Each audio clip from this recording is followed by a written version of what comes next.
and gentlemen, boys and girls, and those who don't identify as either, you are listening to Ratchet and Respectable. It's CBC week. I know I said last episode I didn't know if I was going out or not. I did go out. I've been outside. Well, I went outside Wednesday, and then I stayed home Thursday. I did the podcast all day, and then I went to see the Usher film with my mom. It's really good. But I was taping the episode in parts because I knew this was a busy week for me, and I wanted to make sure I got everything done. One of the parts that I did was this new 55-page lawsuit that Dawn Richard filed against Diddy. And I didn't recap the entire lawsuit on here. I only did what I thought were the most outrageous parts. And it still took about 45 minutes for me to get through. So I'm going to let that part stand. And we'll talk about the other crazy stuff that's going on Tuesday's episode. I know I still owe you a recap of Bel Air. I haven't forgotten. Shannon Sharpe and him staging this Instagram live. We'll talk about that on Tuesday as well. That was entirely, completely planned and staged with a whole merchandise rollout to accompany it. That man's full of shit. Talking about it's an accident. You know how hard it is to go live on Instagram? Like, you have to press a bunch of buttons. It's not just, I threw my phone on the floor and it went live. Like, nigga. That said, we're just going to cover the lawsuit that Dawn has filed on her employer, Sean Combs. This here is my trigger warning to you. It is as bad, I would say, as Cassie's lawsuit. It's a really difficult read, and even reading it, you'll hear it in my voice.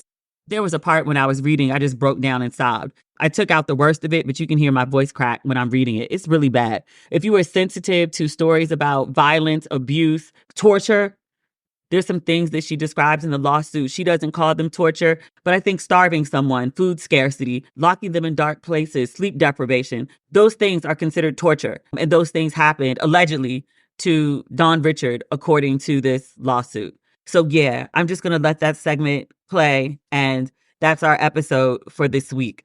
Thanks for listening.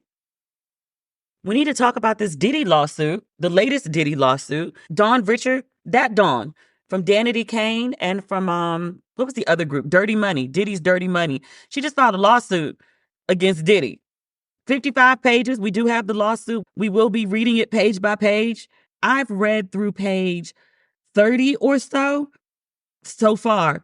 So her allegations are insane, like Cassie level insane. There's a lot of stuff about Cassie in the lawsuit.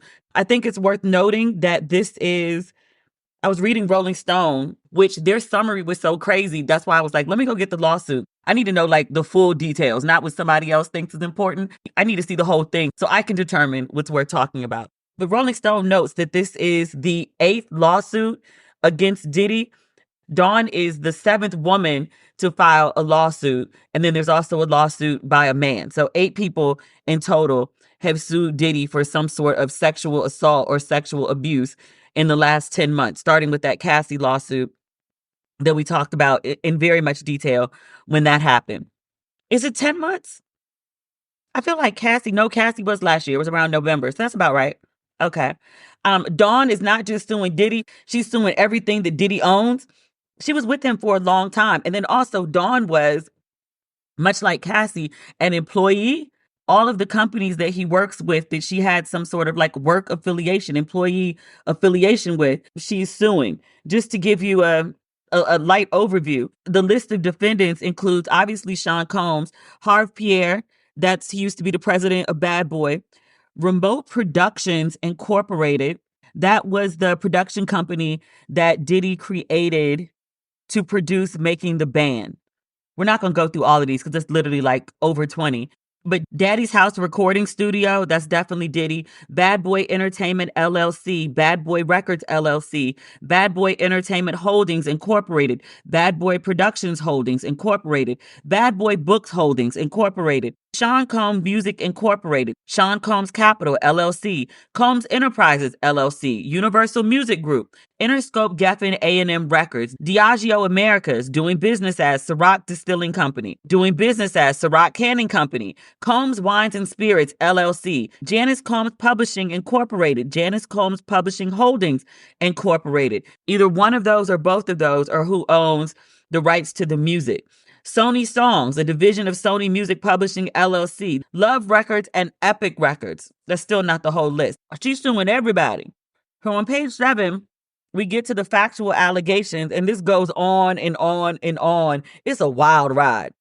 Dawn's story with Diddy starts with making the band. In or around 2004, I'm on page 7, it says Miss Richard was selected to participate in season 3 of MTV Network's reality show Making the Band. She appeared in seasons 3 and 4, which first aired in 2005, and then also season 5, which aired in 2009. It says Miss Richard, along with approximately 12 other women, were selected to participate in season 3 of Making the Band. 5 women, including Miss Richard, were ultimately chosen to be in the group Danity Kane, which was named by Miss Richard. It says Making the Band camera crews filmed 24 hours a day. Filming 24 hours a day is completely insane. Most I ever filmed in a day when I did reality was maybe 8 to 10 hours. And that was grueling. Being on for that long is exhausting. Someone always watching you, like, starts, I don't know if it applies to everybody, but for me, it started to fuck with my head. Like, I would have dreams, nightmares, that I was being filmed for years and years and years. The lawsuit continues. Danity Kane's first album sold over 4 million copies. Damages to Miss Richard for unpaid salaries are estimated at $1 million. She didn't get paid for that? Or get paid properly for that, rather. Danity Kane's second album, Welcome to the Dollhouse, sold over 2 million copies. Damages to Miss Richard for unpaid salaries and royalties are estimated at $500,000. Damages on unpaid wages for touring for over 100 dates for Miss Richard with Danity Kane are estimated at $1.8 million. It notes here that Mr. Combs fired bandmate Aubrey O'Day and Juanita D. Woods on live television, which resulted in Danity Kane being disbanded in 2009. Put a pin in that. That comes up later. We're on page 8. It says Miss Richard first encounters Mr. Combs' aggressive, intimidating behavior. It says during auditions, Mr. Combs spoke to the female contestants in a hostile, condescending manner, making disparaging gender-based remarks, such as calling them fat, ugly, bitches, and hoes. He also denigrated the women's physical appearances. By way of example, Mr. Combs stated that Miss Richard was too skinny and needed to do something about this being her face. It says on one occasion in or around 2005, during the first season of Making the Band 3, Miss Richard observed Mr. Combs' ex-partner and the mother of 3 of his children, Kim Porter, leaving Mr. Combs' recording studio in tears with visible facial injuries, including a lacerated lip. Realizing that Mr. Combs was capable of committing acts of violence against women caused Miss Richard to feel deep apprehension and fear that Mr. Combs could one day physically harm her. Miss Richard was also present when Mr. Combs was introduced to Cassandra Cassie Ventura for the first time in or around 2006. The moment Mr. Combs first saw Miss Ventura, his demeanor noticeably shifted. Mr. Combs positioned himself directly in front of Miss Ventura's seat, invading her personal space and fixated on her with an intense, unyielding stare, isolating her from the other people in the room, including Miss Ventura's then-boyfriend, music producer Ryan Leslie. Coincidentally, on page 10, this first meeting between Mr. Combs and Miss Ventura was the first time that Miss Richards was in Mr. Combs' presence without a camera crew filming. Observing Mr. Combs behave in such an intimidating, predatory manner the first time that they were off camera made Miss Richard feel deeply apprehensive and afraid of him. Still on page 10, throughout the production of Making the Band 3 and 4, Mr. Combs deprived Miss Richard and her Danity Kane bandmates of basic needs, such as adequate food and sleep. When Miss Richard or her Danity Kane bandmates requested meals or rest, Mr. Combs refused and chastised them with derogatory comments like, "You bitches don't want this," or "Y'all are not hungry enough," and "I'm paying you bitches to work." This demeaning behavior gradually undermined Miss Richards' confidence and contributed significantly to her growing feelings of insecurity and fear of reprisal from Mr. Combs. Upon information and belief, still page 10, Mr. Combs would regularly be awake for prolonged periods of time because he was high on drugs. During these periods, Mr. Combs demanded continuous access to Miss Richard and her Danity Kane bandmates, often forcing them to record and rehearse for stretches of 36 to 48 hours without breaks. Forced to choose between eating and sleeping, Miss Richard lost a significant amount of weight, weighing approximately 100 pounds at the height of 5'4". Miss Richard began to normalize these extreme conditions and perceived them as standard requirements for her participation in Danity Kane. Page 11. Mr. Combs regularly sent his associates to wake Miss Richard and her Danity Kane bandmates in the overnight hours so he could watch them rehearse. The regularity of these disturbances led Miss Richard to adapt by sleeping in a sitting position, fully dressed and with makeup on, heightening her anxiety. Over time, this abnormal sleeping arrangement came to feel routine, further normalizing Mr. Combs' invasive demands. Sounds like being online. I've had friends who pledge who've told me this exact scenario. In addition to exhausting rehearsals, Mr. Combs required Miss Richard and her bandmates to participate in intense workouts with a personal trainer. On one occasion, while running on the beach, Miss Richard became so dehydrated that she vomited. Instead of offering medical assistance, MTV Network's camera crew filmed the incident, contributing to her acceptance of such treatment as part of her professional life. I wonder why she's not suing MTV. I imagine the contract she signed with the production company or with the network keeps her from bringing a lawsuit. That's kind of standard in reality TV contract. Let's see. I'm scrolling and I'm scrolling through crazy shit. It's just because there's so much crazy shit. I don't want to read 55 pages of a lawsuit to you. I want to stick to like the excessive what the fuck as opposed to just the regular what the fuck. You should actually read this lawsuit. If you go on Twitter, X, and search Dawn Richard lawsuit, read, it'll come up. Mr. Combs insisted on holding meetings while dressed in only his underwear. On one occasion in 2008 at his Miami residence, Mr. Combs emailed Miss Richard, directing her to meet him in his living room. When she arrived, he was wearing only his underwear. Miss Richard asked Mr. Combs to put clothes on, but he refused, stating, "This is my fucking house." Mr. Combs then conducted a meeting lasting approximately an hour while dressed in his underwear, causing Miss Richard to feel violated and embarrassed and amplifying her feelings of powerlessness. Okay, now we're on page 12. They're talking about the formation of Dirty Money. Dawn meets up with Kalina Harper, the other half of Dirty Money. It says on the first day of recording, Miss Richard and Miss Harper arrived at Mr. Combs' home and waited in the kitchen where Mr. Combs' girlfriend, Miss Ventura, was frying eggs for him. Miss Richard observed Mr. Combs come down the stairs, looking high on drugs, enter the kitchen, approach Miss Ventura, and scream, "I've been asking you for my shit. I can't stand you, bitch. You never do it right." Mr. Combs pushed Miss Ventura against the wall and choked her, then picked up the scalding hot pan of eggs and threw it at her, causing her to fall to the ground in a fetal position.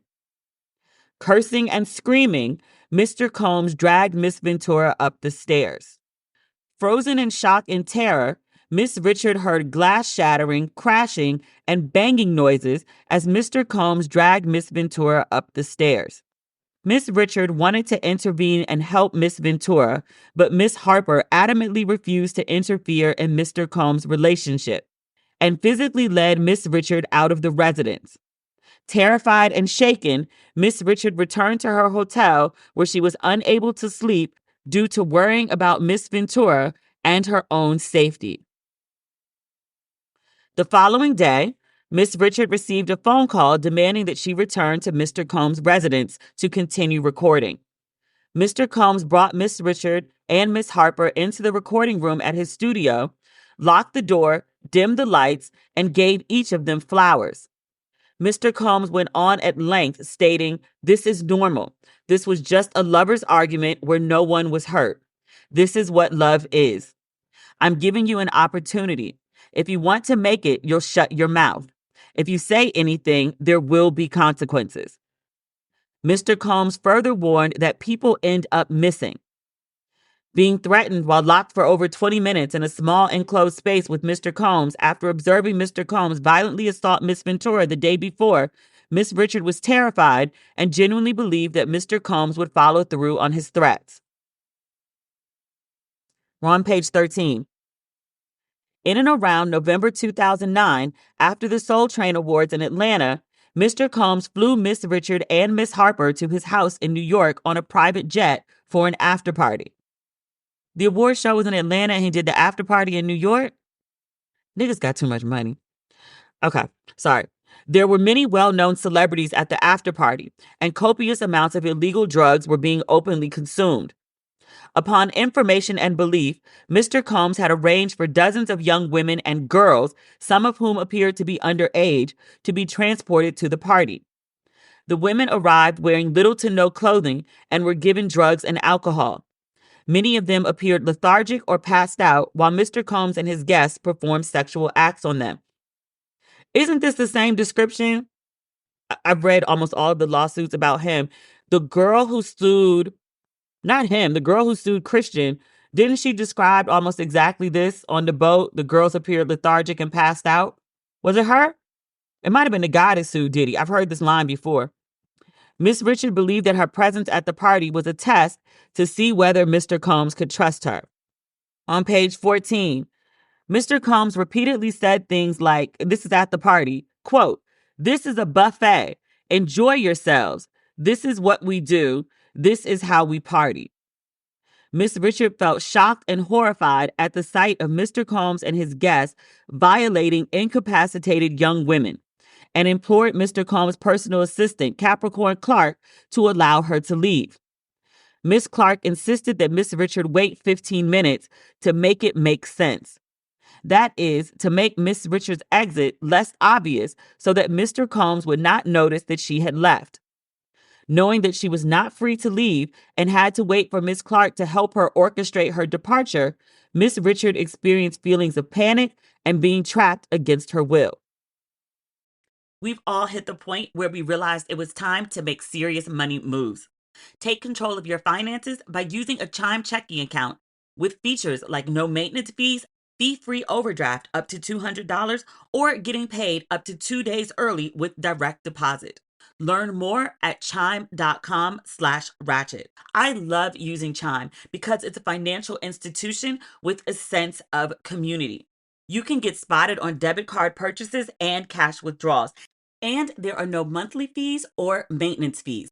And with Chime, my favorite part, they make it easy to access your money with over 50,000 fee-free ATMs. Make your fall finances a little greener by working towards your financial goals with Chime. Open your account in 2 minutes at chime.com/ratchet. That's chime.com/ratchet. Chime feels like progress. Banking services and debit card provided by the Bancorp Bank North America or Stride Bank North America, members FDIC. SpotMe eligibility requirements and overdraft limits apply. Boosts are available to eligible Chime members enrolled in SpotMe and are subject to monthly limits. Terms and conditions apply. Go to chime.com/disclosures for details. Today's episode is brought to you by Angie. Angie has made it easier than ever to connect with skilled professionals to get all your jobs and projects done well.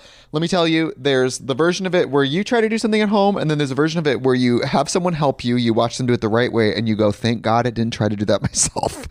I have fully done things around the home that I think look good, and then a bang in the night, and I wake up to a shelf collapsing, a painting falling off the wall.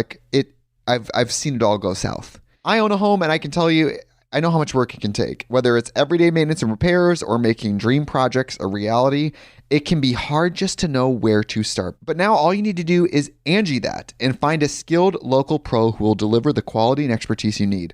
Whatever your home project, big or small, indoor or outdoor, you can Angie that and connect with skilled professionals to get the project done well. Right now, one of my wish lists is I want a bike for my condo in Milwaukee, and I would love to rig it up on a pulley in the ceiling because I have one of those like lofted ceilings, but I'm so scared to try that on my own. Angie has 20 years of home experience, and they've combined it with new tools to simplify the whole process. Bring them your project online or with the Angie app. Answer a few questions and Angie can handle the rest from start to finish, or help you compare quotes from multiple pros and connect instantly, which means you can take care of any home project in just a few taps. Because when it comes to getting the most out of your home, you can do this when you Angie that. Download the free Angie mobile app today or visit Angie.com. That's ANGI.com. Mr. Combs regularly placed Miss Richard in similar situations with no means to escape. At Mr. Combs' drug-fueled parties, his guests, including Miss Richard, were required to surrender their phones upon entry. Mr. Combs kept the doors locked and guarded by security personnel, making it impossible for Miss Richard to leave without alerting Mr. Combs that she had done so. Mr. Combs hired police officers to attend his parties, sending a clear message to guests that his influence extended to law enforcement officers and creating a climate of fear and tacit warning that reporting him to authorities would be both unacceptable and futile. On many occasions, Mr. Combs had parties at his Miami, Florida residence that lasted for several days. At one of the parties, Miss Richard witnessed Mr. Combs openly stating that he had arranged for busloads of young, quote-unquote, exotic girls, such as mixed Black and Asian, Indonesian, and albino. Once again, Miss Richard observed inebriated young girls being sexually violated by Mr. Combs and his guests. In a state of panic and terror, Miss Richard fled to the bedroom Mr. Combs had insisted she stay in and barricaded the door shut with furniture. We're on page 14. Mr. Combs openly assaulted Miss Ventura in front of Miss Richard and other witnesses on multiple occasions. On one occasion, in or around the fall of 2009, Dirty Money was in New York preparing to perform at a festival. Inside their vehicle, Mr. Combs grabbed Miss Ventura's neck, pulled her out of the van onto the grass, and pinned her head down, choking her while yelling, "You gonna get fucked up today." This incident took place in the backstage area just outside the festival and was entirely visible to passersby. In another instance, in or around 2010, Mr. Combs punched Miss Ventura in the face in the bathroom of a party in Los Angeles. Frequently, when Miss Ventura attempted to voice an opinion or stand up to Mr. Combs, he would strike her or wrap his hands around her throat and choke her. For all of you people who wondered, like, why didn't Cassie leave? Because he would do shit like this. In Cassie's version, when she finally did leave him, he broke into her house and raped her. On the first several occasions that they observed Mr. Combs assault Miss Ventura, Miss Richard and Miss Harper spoke with Miss Ventura to support and encourage Miss Ventura in escaping her abusive relationship with Mr. Combs. Every time that Miss Richard and Miss Harper tried to intervene, Mr. Combs learned of the conversation and became irate. Who the fuck was telling him this? Mr. Combs screamed at the women, "Y'all bitches don't get in my relationship. Don't tell my bitch what she need to be doing. Just make money and shut the fuck up. I end artists. I shelve careers. You could be missing, and you bitches want to die today." We're on page 15. They're talking about a distribution deal between Interscope and Bad Boy. $50 million would be paid in exchange for Bad Boy's future releases being distributed through Interscope. It says in the weeks and months leading up to the Bad Boy Interscope deal, Mr. Combs had frequent meetings with producer and then CEO of Interscope Records, Jimmy Iovine. On one such occasion, Combs hosted a dinner at a West Hollywood, California restaurant, which Miss Richard and Miss Harper were required to attend. Among the guests at the dinner were celebrities like Neo and Usher, as well as Mr. Iovine. At the dinner, Mr. Combs and Miss Ventura had an argument. In front of the dinner guests, Mr. Combs hissed at Miss Ventura in a screaming whisper and forcefully punched her in the stomach, causing her to double over in visible pain, crying. Miss Clark, Capricorn, escorted Miss Ventura out of the restaurant, and Mr. Combs remained and continued socializing with dinner guests. At this point, Interscope Records clearly had actual knowledge that Combs was dangerous around females and that Combs was willing to brazenly batter a female in public. The lawsuit says watching Mr. Combs openly assault Miss Ventura in front of Mr. Iovine and various celebrities, and observing that other powerful music industry representatives were complicit in Mr. Combs' behavior, amplified Miss Richards' fears that Mr. Combs could one day harm her and his actions would be accepted and normalized by everyone surrounding him. We're on page 17. In and around the fall of 2009, Dirty Money began recording the song Love Comes Down. Upon information and belief, Mr. Combs continued to use drugs that caused him to remain awake for prolonged periods of time.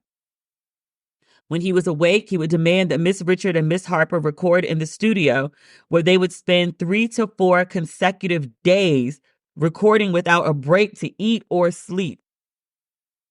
Mr. Combs required Miss Richard and Miss Harper to remain at his home continuously, denying the opportunity to return to their hotel rooms for breaks. The degree of control Mr. Combs exercised over Miss Richards' daily life and basic needs exacerbated the significant power imbalance and threatening atmosphere that ensured Miss Richards' compliance with his demands. Mr. Combs regularly left the studio and required Miss Richard and Miss Harper to stay and write verses to songs. Occasionally, Miss Richard tried to leave to get something to eat or go to her hotel. Whenever Miss Richard tried to leave, Mr. Combs would call and demand, "Where the fuck are you?" and "We have an album to make." Mr. Combs frequently made threats, especially if they asked for food or rest, stating, "You're a bitch. I don't want to see your fucking face. I make niggas go missing, and I make things go away." Each time, Miss Richard returned to the studio immediately, believing that Mr. Combs was capable of following through with his threats. Mr. Combs criticized Miss Richard for being too skinny, yet denied her requests for food and demanded that she drink only peanut butter shakes. Mr. Combs had full meals prepared by a chef and ate them in front of Miss Richard and Miss Harper, never offering them food. Miss Richard and Miss Harper begged for food and rest breaks. Mr. Combs refused, making statements such as "absolutely fucking not," and "this is what it takes to be great." Miss Richard became severely dehydrated and experienced chronic stomach cramping from being undernourished and excessively thin. He's starving her. Oh my God. On the numerous occasions that she told Mr. Combs that she was not feeling well, he called her lazy and dismissed her health concerns.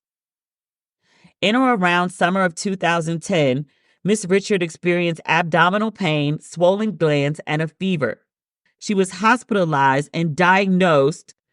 I don't know how to pronounce this diagnosis. I'll butcher it, but essentially it's described in the lawsuit as joint pain due to overuse, sprains, tendinitis, and infection. She also had anemia and a low white blood cell count. Miss Richard presented Mr. Combs with her medical records, specifying that she needed to emphasize eating well, being adequately hydrated, and getting adequate rest. Mr. Combs ordered her to report to the studio the next day for another multi-day recording session. We're on page 18. Mr. Combs often exhibited uncontrollable anger during recording sessions, throwing objects like albums, laptops, and food against the wall or at individuals. Mr. Combs frequently flew into frenzied, unpredictable rages. Miss Richard feared making any misstep that could direct his anger toward her. However, her fears went beyond her immediate physical safety. Because she had witnessed Mr. Combs' violent nature, a side of Mr. Combs that the world had not yet seen, she feared that falling out of Mr. Combs' good graces, or worse, standing up to him or speaking out against him, could result in serious harm toward her. Miss Richard frequently thought about Mr. Combs' threat about making people, quote, "go missing," and feared taking any action that could label her as a target. We're on page 20. Between approximately 2009 and 2011, throughout Diddy Dirty Money's recording process, rehearsals, and performances, Mr. Combs repeatedly ordered Miss Richard to strip down to her underwear. Page 21. On numerous occasions between approximately 2009 and 2011, under the guise of preparing for performances, Mr. Combs would intrude into Miss Richard's changing room at Daddy's house unannounced while Miss Richard was undressed.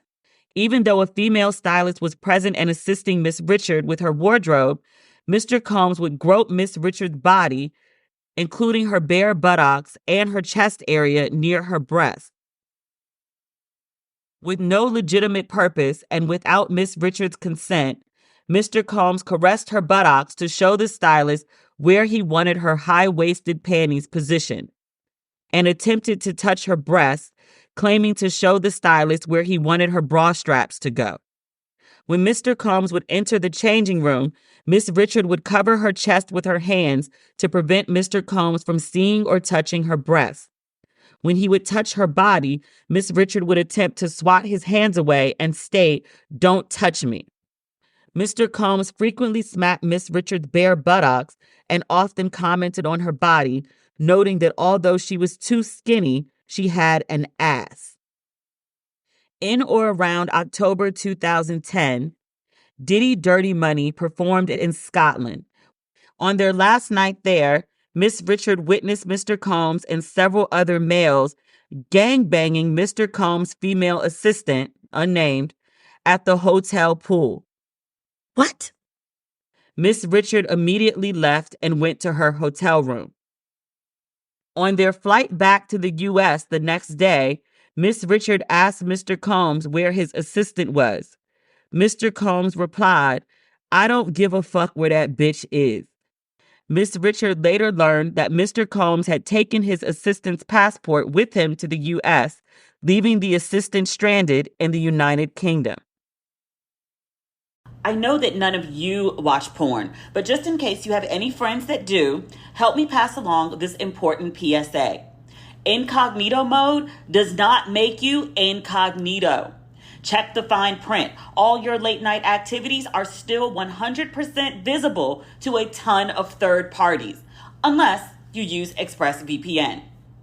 Protect your online privacy today by visiting expressvpn.com/ratchet. That's expressvpn.com/ratchet. And you can get an extra 3 months free. expressvpn.com/ratchet. Hey everybody, my name is Bob the Drag Queen. And I'm on Exchange. And we are the hosts of Sibling Rivalry. This is the podcast where two best friends gab, talk, smack, and have a lot of fun with our black queer selves.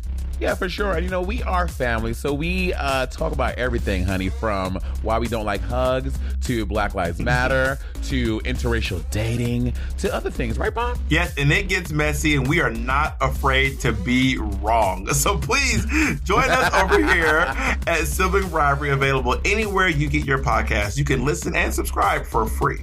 For free, honey.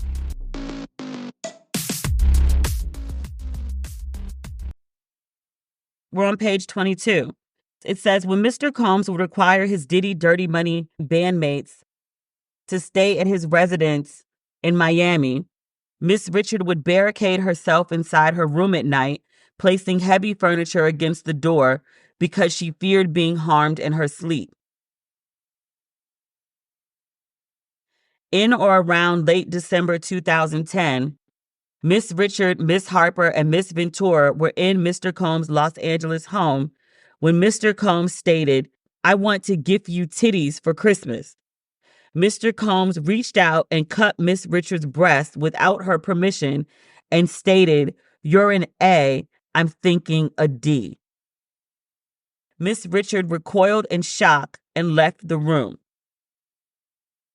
Throughout the above-mentioned time period, when Miss Richard resisted Mr. Combs' advances, Mr. Combs retaliated by denying her singing parts in songs, removing her from songs, refusing to allow her to sing in performances, and turning her microphone off during performances.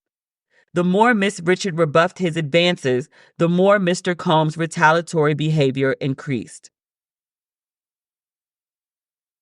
On page 23, we had a long way to go. We're not even halfway through this lawsuit. In or around December 2010, Diddy Dirty Money was preparing for an upcoming performance on SNL.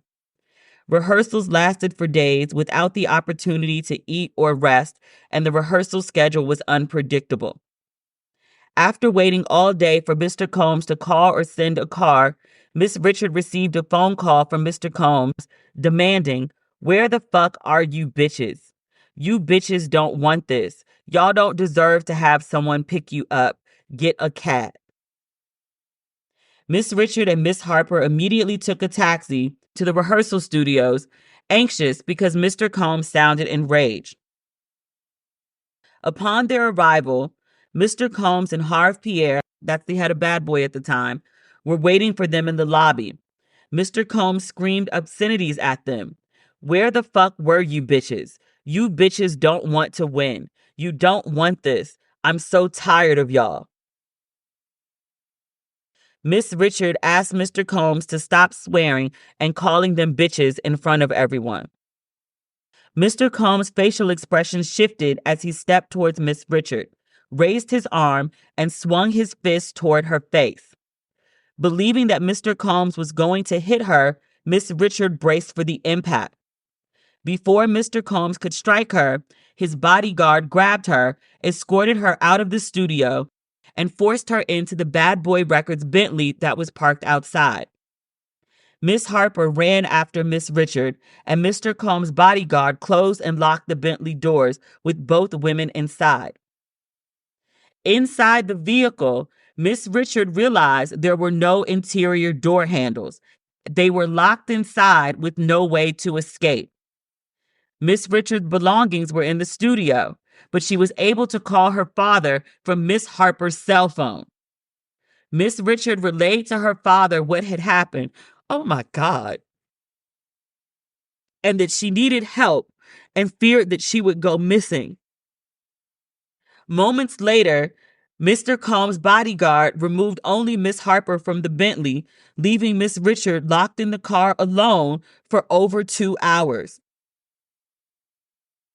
Miss Richard screamed as loudly as she could, but no one responded.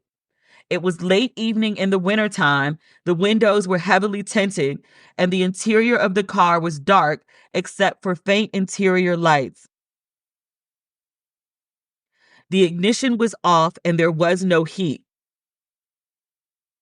Mr. Combs' prior threats and violence running through her mind, Miss Richard felt sheer panic, terror, and feelings of claustrophobia at being locked in a small, dark, enclosed space with no way to communicate or call for help. She began to feel cold and feared for her life, not knowing when or if she would be released.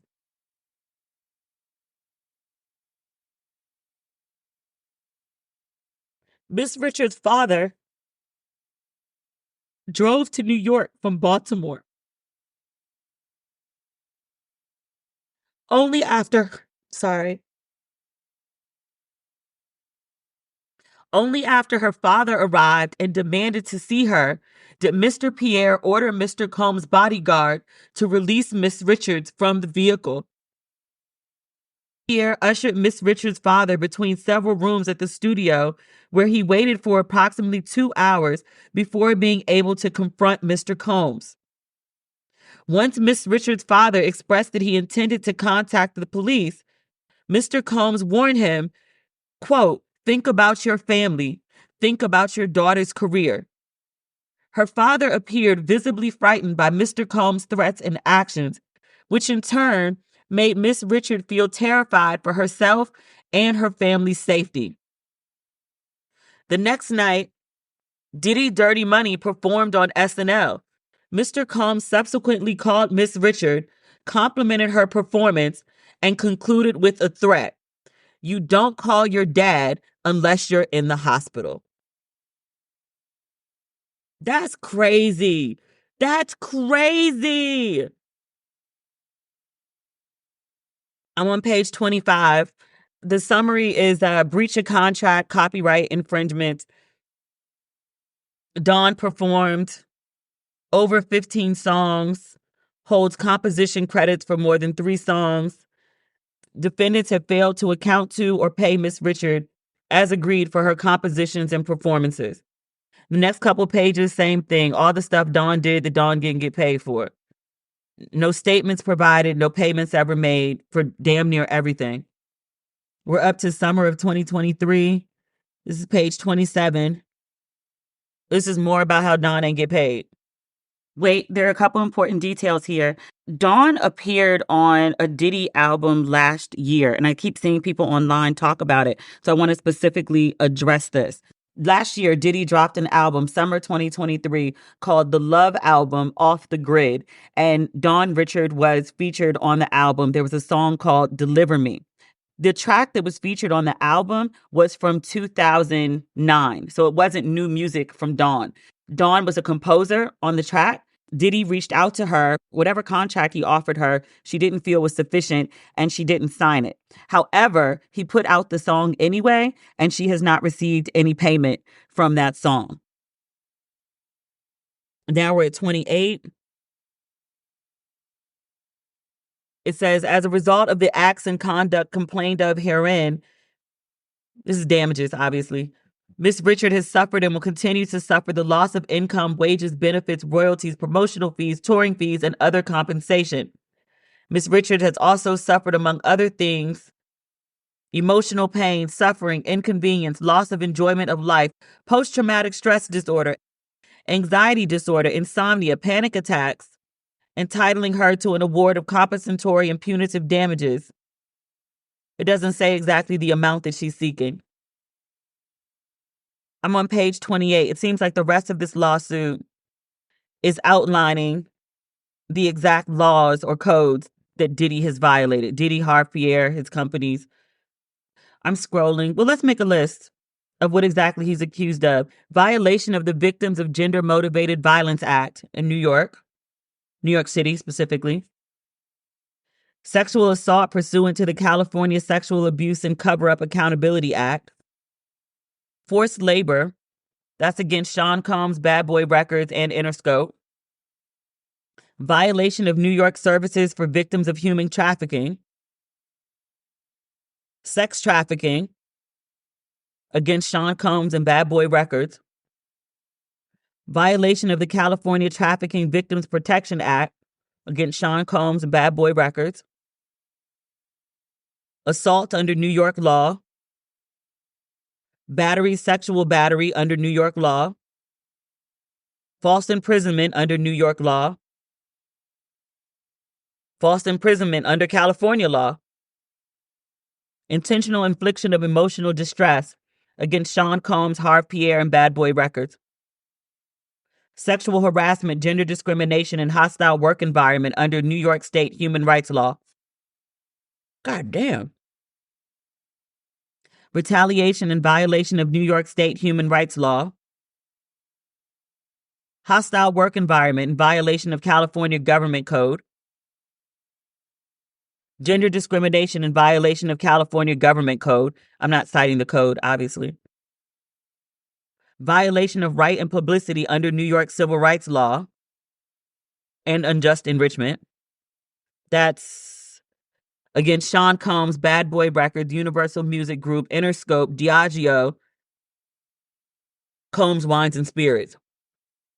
I didn't go into detail with this one because it's not as crazy as the other stuff. But in short, as a part of Dirty Money, Dawn did a bunch of promos and events for Ciroc and never got paid for it. That's what that is. Copyright infringement against Sean Combs, Bad Boy Records, and Love Records. Breach of contract, basically against everybody. Breach of implied covenant of good faith and fair dealing, literally against all defendants. And then we're on, this is page 54, 55. It is restating again what the ask is. So basically they want money, mental pain and anguish, severe emotional distress, restitution, a disgorgement of all sums unjustly obtained from plaintiff or inured to the benefit of defendants. That sounds like money she owed, civil penalties, punitive and exemplary damages according to proof. Attorney's fees and costs, that's important. Somebody got to pay for this. Dawn says she ain't got no money. And she hired Lisa Bloom. Lisa ain't cheap. For prejudgment and post-judgment interest, and for such other and further relief as the court may deem just and proper. Miss Richard demands a trial by jury on all issues triable of right by jury. Damn. That was a lot. I mean, all the lawsuits have been a lot. I think because we quote and unquote know Dawn, we just like, you was dealing with this? This is what was happening? This is what was happening. Allegedly. I wonder how he's going to handle that. Because I remember with the Cassie case, damn it, we should have called Cousin Redwine. And here she's running around D.C. at CBC. Somebody was like, y'all have to find each other. I will reach out to her today, okay? I'll see if I can find her. If nothing else, we'll see each other and hug and take selfies. If she'll allow me. Because I don't really know this lady. She's just a friend of my head. But okay. I imagine she's a little busy if she's at CBC. I'm taking the day off. I have events Friday, Saturday, and possibly Sunday. So I was like, Thursday, I'm actually going to do the podcast so that I can gallivant freely on Friday without guilt. And because I want to go see Usher tonight. I'm really not going to CBC parties so that I can go watch this Usher documentary. Ask me if I have a ticket. I don't have a ticket. I will have one. Mom is going too. She won't go to the show, but she said she'll go see Usher in the movies. Whatever. That's fine. As long as we can sit in recliners. She's very stush. Oh, what was I going to say? I believe it was Simone who talked about this in relation to Cassie, but because Cassie was an employee and she sued everybody, it wasn't just Diddy, part of what made the case go away so fast. Because the companies, the businesses that Diddy worked with were essentially under siege. That's not the word that lawyers would use. They were under siege from this Cassie lawsuit and also the horrible publicity of all of this. I wonder if that'll work in Dawn's favor. I believe everything she said in the lawsuit, every single thing. I wish baby girl had a better support system and had a little bit of her own money and change. Because a little bit of your own money and a halfway decent support system, you can tell people to go fuck themselves real quick and not bat an eye. I feel bad for baby girl. I know people are going to read this lawsuit or read excerpts from the lawsuit, articles about the lawsuit, blogs or gossip sites about the lawsuit, and they're going to come to their own conclusions and they're going to say the same thing about Dawn that they said about Cassie, that they say about every woman. Those who file lawsuits, those who don't. Like, why wait till now? Or why did you stick around for all this? Like, he did all this crazy shit and it went on for years and years and years and years and years. And you stayed for like a decade. Like, why? Rarely do people ask, like, well, why did he do it? Would it have been great if she packed up herself and went on her merry way somewhere around the Making the Band years? Absolutely. Early on, the first time he called her a bitch and she was like, fuck this, I'm out. Yes. But why don't people ever ask, well, like, well, why did he call her a bitch? It's always like, well, why did she let him call her that? Why did he call her that? I also like to say this. I think it. I don't know if we always say it. There is no expiration date on truth. If you want to tell what happened to you yesterday or you want to tell what happened to you 20, 30, 50 years ago, is it the truth? Tell it. There are also consequences for telling it. A lot of people don't want to deal with that, which I completely understand. For things I've said and things that I still haven't. Wait, let me add this. Diddy, via his lawyers, has responded to Dawn's accusations. I'm reading this on icecreamconvos.com. It says, in a statement released by Erica Wolf, Diddy's attorney, there's a woman representing him. I mean, a defense attorney, that's the job. He is entitled to a defense. Mr. Combs is shocked and disappointed by this lawsuit. In an attempt to rewrite history, Dawn Richard has now manufactured a series of false claims, all in the hopes of trying to get a payday, conveniently timed to coincide with her album release and press tour. If Miss Richard had such a negative experience with Making the Band and Danity Kane, she would not have chosen to continue working directly with Mr. Combs for Dirty Money, nor would she have returned for the Making the Band reboot in 2020. That actually comes up in the lawsuit. It didn't happen because of COVID. So did she return? She was asked to return. But she didn't return because there was no show. I think that's a point. It also says she wouldn't have agreed to be featured on the Love album last year. She didn't agree. And she also hasn't been paid. It was a track from 2009. That's in Dawn's lawsuit. Did his lawyer read Dawn's lawsuit? Continued. It's unfortunate that Miss Richard has cast their 20-year friendship aside to try and get money from him. but Mr. Combs is confidently standing on truth. What kind of lawyer says standing on truth in a statement? Who this lawyer? He still got good lawyers? Is his money running low? This is giving discount attorney. Who is Erica Wolf? I'm not familiar. Let me finish the statement. Mr. Combs is confidently standing on truth and looks forward to proving that in court. I am so ready for these trials to start because 8 people done sued this man and we haven't gone to trial yet. Now, Cassie, we're not going because that was settled. But the other lawsuits, all the stuff that he's denied, he keeps saying he wants to see people in court. When we going, bruh? With breath that is bated, I am waiting. I can't wait for these trials to start. Trials. This nigga got more trials than Trump. All right, that's the episode for today. We'll be back on Tuesday with a bunch of stuff to talk about. I have a list. We'll get through it. Yeah, Monday I don't have much to do. We got time. We're good. All right, have a great weekend. Talk soon. Bye.